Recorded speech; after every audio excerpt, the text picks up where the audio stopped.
Hi കൂട്ടുകാരെ, hi praise the Lord. ഇസ്രായേലിൽ കാത്തിരുന്നൊരു മശിഹ,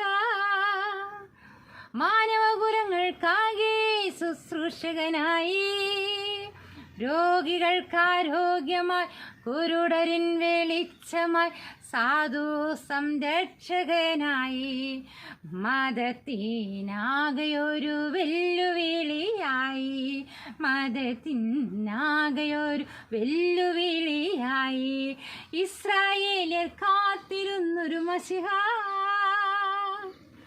ശമരയിലൂടെ വരേണ്ടി വന്നൊരു നാഥൻ, യാക്കോബിൻ്റെ ഉറവിനരികിലെത്തി, ശിഷ്യരാഹാരത്തിനായി അലഞ്ഞു, ക്ഷീണത്താൽ കിണറ്റിനരികിലിരുന്നു കർത്തൻ, ശിഷ്യരാഹാരത്തിനായി അലഞ്ഞു, ക്ഷീണത്താൽ കിണറ്റിനരികിലിരുന്നു കർത്തൻ.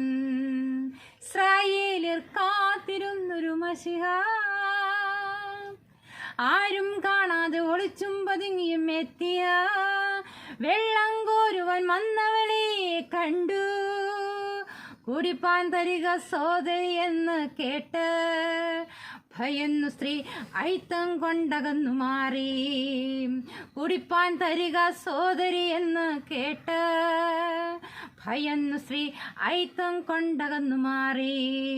ഇസ്രായേലിൽ കാത്തിരുന്നൊരു മശിഹ, ഞാനൊരു ശമര്യക്കാരിയായിരിക്കെ, യഹൂദനായ അങ്ങിന്നിൽ നിന്നും കുടിക്കുമെന്നോ, വെള്ളമെങ്ങനെ തന്നിടും ജനം അറിഞ്ഞാൽ, കല്ലെറിയും ലോകവും കുലവുമാകെ എന്നെ, വെള്ളമെങ്ങനെ തന്നിടും ജനം അറിഞ്ഞാൽ, കല്ലെറിയും ലോകവും കുലവും ആകെ എന്നെ.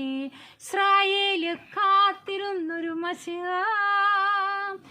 ആഴമേറെയും കോരാൻ പാത്രമില്ലെങ്കിലും, ജീവനുള്ള വെള്ളം തരുവാൻ എനിക്ക് കഴിയുമെന്ന് നീ വിശ്വസിച്ചാൽ, നിത്യജീവജലം നിനക്ക് ലഭിക്കും. കഴിയുമെന്ന് നീ വിശ്വസിച്ചാൽ, നിത്യജീവജലം നിനക്ക് ലഭിക്കും. ഇസ്രായേൽ കാത്തിരുന്നൊരു മശിഹ. കർത്താവ് യഹൂദ്യ ദേശം വിട്ട് ഗലീലയ്ക്ക് യാത്രയായപ്പോൾ യേശു ശമരി കൂടെ കടന്നു പോകേണ്ടി വന്നു. അത് നമുക്ക് യോഹന്ന സുവിശേഷം 4 അധ്യായത്തിലെ കാണാനായിട്ട് സാധിക്കും. അങ്ങനെ യേശു സുഖാർ എന്നൊരു ശമര്യ പട്ടണത്തിൽ യാക്കോബ് തന്റെ പുത്രനായ യോസഫിന് കൊടുത്ത നിലത്തിനരികെ എത്തി. അവിടെ യാക്കോബിന്റെ ഉറവുണ്ടായിരുന്നു. എന്നാൽ യേശു വഴി നടന്ന് ക്ഷീണിച്ചിട്ട് ഉറവിനരികെ ഇരുന്നു. അപ്പോൾ ഏകദേശം ഒരു 6 മണി നേരമായിരുന്നു, എന്നാൽ ഒരു ഉച്ച സമയം. എന്നാൽ ഈ സമയത്ത് ഒരു ശമര്യ സ്ത്രീ വെള്ളം കോരുവാനായിട്ട് വന്നു. എന്നാൽ യേശു അവളോട്, എനിക്ക് കുടിപ്പാൻ വെള്ളം തരുമോ എന്ന് ചോദിച്ചു. എന്നാൽ ഈ സമയം ശിഷ്യന്മാർ കൂടെയില്ല കേട്ടോ, അവർ ഭക്ഷണ സാധനങ്ങൾക്ക് വേണ്ടി പട്ടണത്തിൽ പോയിരിക്കുകയായിരുന്നു. ശമര്യ സ്ത്രീക്ക് ആശ്ചര്യമായി. കർത്താവിനോട് അവൾ പറയുകയാണ്, നീ യഹൂദനായിരിക്കെ ശമര്യക്കാരത്തിയായ എന്നോട് കുടിപ്പാൻ ചോദിക്കുന്നത് എങ്ങനെ? യഹൂദന്മാർക്ക് ശമര്യക്കും തമ്മിൽ സമ്പർക്കമില്ലല്ലോ എന്ന് പറഞ്ഞു.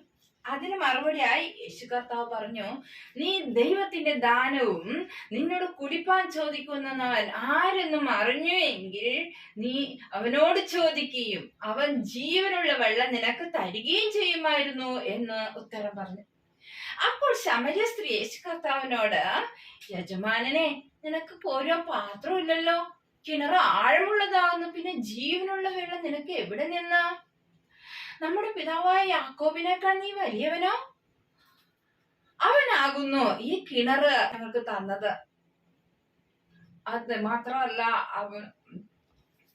അവനും അവന്റെ മക്കളും മൃഗങ്ങളും ഇതിന്റെ വെള്ളം കുടിച്ചു പോന്നു എന്ന് പറഞ്ഞു. യേശു അവളോട്, ഈ വെള്ളം കുടിക്കുന്നവൻ എല്ലാം പിന്നെയും ദാഹിക്കും. ഞാൻ കൊടുക്കുന്ന വെള്ളം അവന് നിത്യജീവനിലേക്ക് പൊങ്ങി വരുന്ന നീരുറവായി തീരും എന്ന് ഉത്തരം പറഞ്ഞു. ഇന്നത്തെ വാക്യം യോഹന്നാൻ 7:38.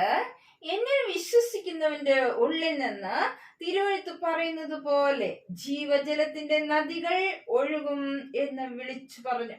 യോഹന്നാൻ 7:38. ഇസ്രായേലിയർ കാത്തിരുന്നൊരു മശിഹ, മാനവകുലങ്ങൾക്കായി ശുശ്രൂഷകനായി, രോഗികൾക്കാരോഗ്യമായി, കുരുടരിൻ വെളിച്ചമായി, സാധു സംരക്ഷകനായി, മതത്തിനാകെയൊരു വെല്ലുവിളിയായി, മതത്തിനാകെയൊരു വെല്ലുവിളിയായി. ഇസ്രായേൽ കാത്തിരുന്നൊരു മശിഹ. God bless you.